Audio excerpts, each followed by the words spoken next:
I want to address this misconception that fascism is somehow a right-wing or conservative ideology. And let me just state at the outset that my goal here is not in any way to speak badly about Democrats, the vast majority of whom are really wonderful people.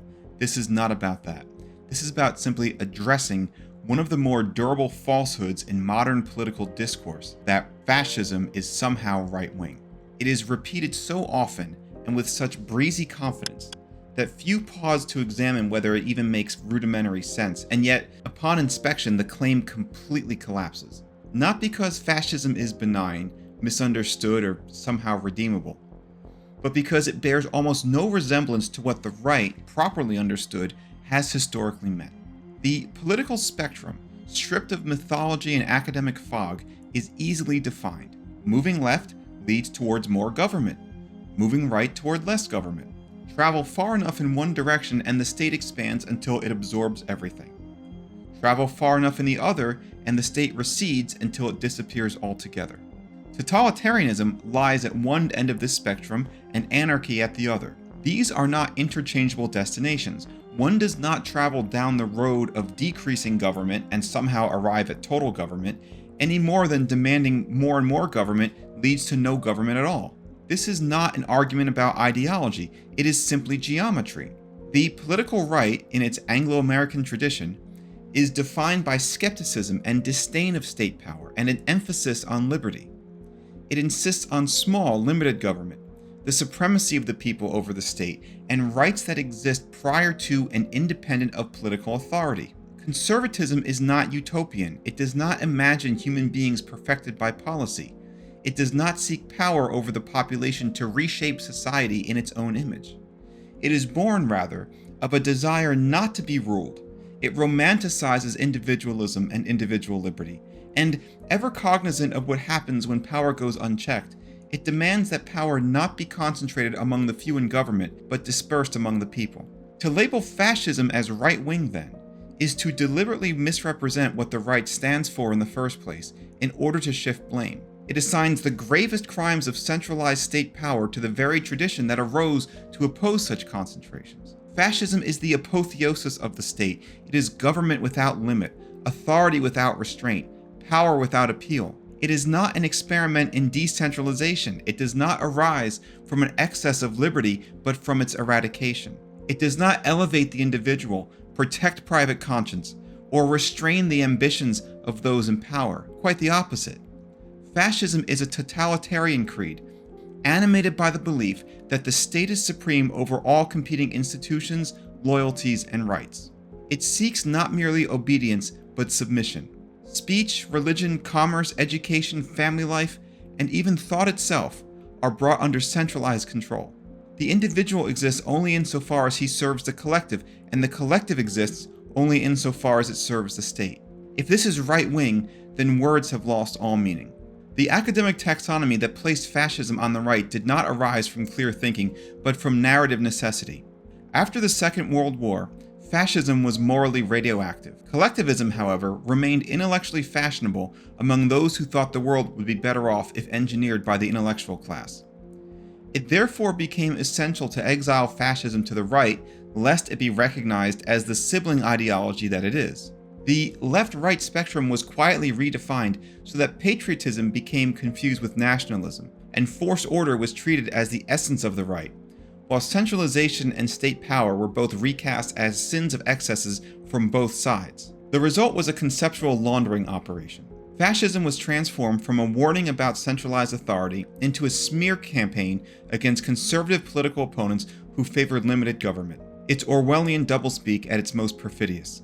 And it's effective because it takes advantage of a childish assumption that political enemies must be ideological opposites. Fascists fought communists, therefore the reasoning goes, fascism must be the mirror image of communism on the political spectrum. But rivalry is not opposition. Often it is resemblance that breeds the most violent competition. Fascism and communism were not enemies because one loved liberty and the other despised it. They were enemies because both sought the same prize, total power. They differed not in structure, but in justification. One organized domination around class, the other around race or a nation. But both subordinated the individual to an all-consuming abstraction.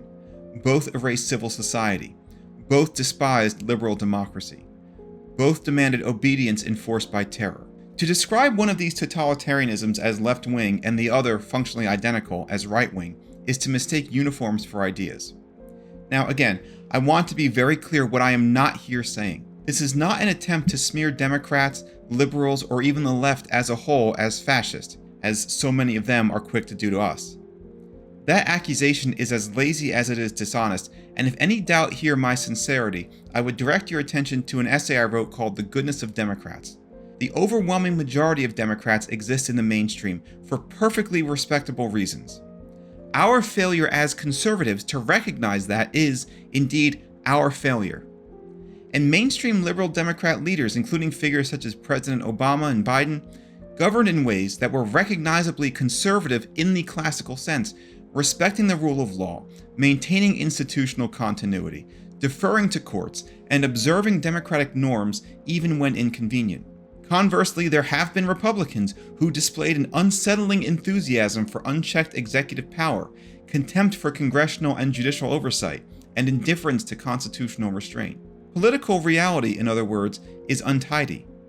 Most mainstream politicians have governed with mixed impulses drawn from both traditions, and almost all with an eye toward preserving what we have together built, a relatively free society that respects individual rights and liberties and endeavors to treat all equally. This commentary, then, should not be read as a denunciation of democratic friends. It is simply a rejection of a category error and a repositioning of an ideology to where it properly belongs. And let us be equally clear that the right has its own extremes. When the impulse to limit government curdles into a desire to abolish authority altogether, the result is not liberty but chaos, and a different kind of oppression. I have written critically of even mainstream libertarianism for precisely this reason. Its utopian faith in spontaneous order ignores the stubborn realities of power and human nature. Liberty without structure is not liberty long endured. Push further still to the right, and one arrives at anarchy, which is not the natural state of freedom, but the precondition for domination. Human beings did not emerge into history as peaceful equals only to be later enslaved by government. Long before law, the strong dominated the weak. Government did not invent this hierarchy, actually it formalized it. Over time, and with great difficulty, governments were repurposed not to enforce domination, but to restrain it. Now remove those restraints entirely, and the old order returns with remarkable speed. Power does not disappear when law disappears, it just privatizes. It flows to those with strength, wealth, organization, and ruthlessness. What begins as radical decentralization ends in warlords and plutocracy. What is advertised as maximum freedom becomes a free-for-all in which rights exist only for those who can defend them. History offers no example of sustained liberty in the absence of enforceable law. The lesson then is not that one side is pure and the other corrupt. Both directions contain their own failures. Leftism in its extreme produces a state beyond control. Rightism in its extreme produces freedom without protection. Both are forms of perdition. But they are opposite errors producing opposite mechanisms of domination. So the purpose here is not to accuse but to clarify, to insist on conceptual honesty for everyone's benefit.